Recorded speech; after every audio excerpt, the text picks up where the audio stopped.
ایک صحابی آیا یا رسول اللہ میرے اونٹ مست ہو گئے. اونٹ مست ہو جائے تو شیر سے بھی خطرناک ہوتا ہے. آپ نے کہا لے چلو. جب چلے تو آگے باغ کا دروازہ بند تھا. ہم نے کہا کھولو دروازہ. کہا وہ آپ کو کاٹیں گے یا رسول اللہ. دروازہ ہم نے کہا دروازہ کھول.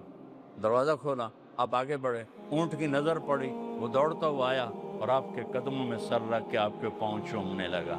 آپ نے رسی لے کر اس کو باندھا. کہ یہ لے کبھی تیری اب نافرمانی نہیں کرے گا.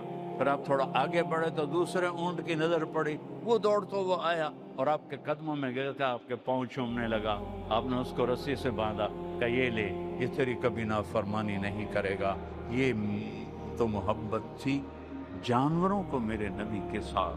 آپ فجر کی نماز پڑھا کے نکلے. 70 بھیڑیے بیٹھے ہوئے تھے. بھیڑیے ذیب اور وہ کر رہے ہیں. آپ نے صحابہ سے فرمایا بتائیے کیا کہہ رہے ہیں. کہا یہ نہیں. کہ یہ کہہ رہے ہیں آپ کے صحابہ کی بکریاں کھانے کو ہمارا دل نہیں کرتا, لیکن کیا کرے اللہ نے ہماری روٹی یہی رکھی ہے. آپ اپنے ساتھیوں سے کہیں ہمارا کوٹا مقرر کر لیں, ہم اتنی کھا لیں گے, باقی کو ہاتھ نہیں لگائیں گے. تو ہم نے صحابہ سے پوچھا بولو بھائی کیا رائے ہے, یہ یوں کہہ رہے ہیں. تو وہ صحابہ کہنے لگے یا رسول اللہ پلی پلائی بکری دینے کو تو دل نہیں کرتا ہمارا. ہم نے کہا جاؤ بھائی تم اپنا داؤ لگا لینا.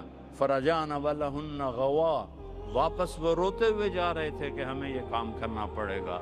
اور جسے بھیڑیوں نے پیار کی, جن سے اونٹوں اور گھوڑوں نے جانوروں نے پیار کیا, ہم ان سے محبت نہ کریں, ان کے طریقوں کو نہ اپنائیں, تو ہم کیسے محمدی بن کر قیامت کے دن کھڑے ہیں؟ کس طرح سامنا کریں ان کی قربانیوں کا؟ 3 دن کا فاقہ کسی فقیر کا دکھا دو جبکہ احد پہاڑ سونا بننے کو تیار ہو. اب اپنی بیٹی کے گھر گئے. آپ نے کہا بیٹی میں اندر آ جاؤں, میرے ساتھ عمران ابن حسین بھی ہیں, ایک صحابی ہے. حضرت فاطمہ نے کہا یا رسول اللہ میرے گھر میں چادر کوئی نہیں پردہ کرنے کے لیے. چادر کوئی نہیں. کون؟ جنت کی عورتوں کی سردار. آپ نے اپنی چادر اتار کے اندر دی, انہیں اپنے آپ کو لپیٹا. آپ اندر آئے.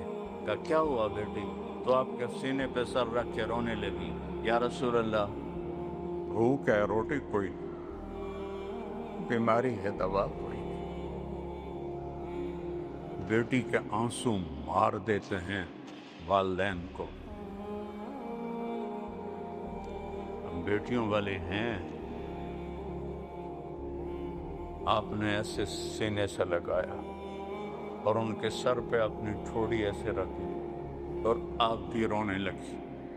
دونوں بیٹی اور باپ رو رہے ہیں. اور آپ نے کہا ہوّنی علیک یا بنیت, میری بیٹی فاطمہ غم نہ کر. والذی بعث اباک بالحق, اس ذات کی قسم جس نے تیرے باپ کو نبی برحق بنایا, ما ذقت من 3 ایام طواقا, آج 3 دن ہے تیرے باپ نے روٹی کا ایک لقمہ نہیں کھایا.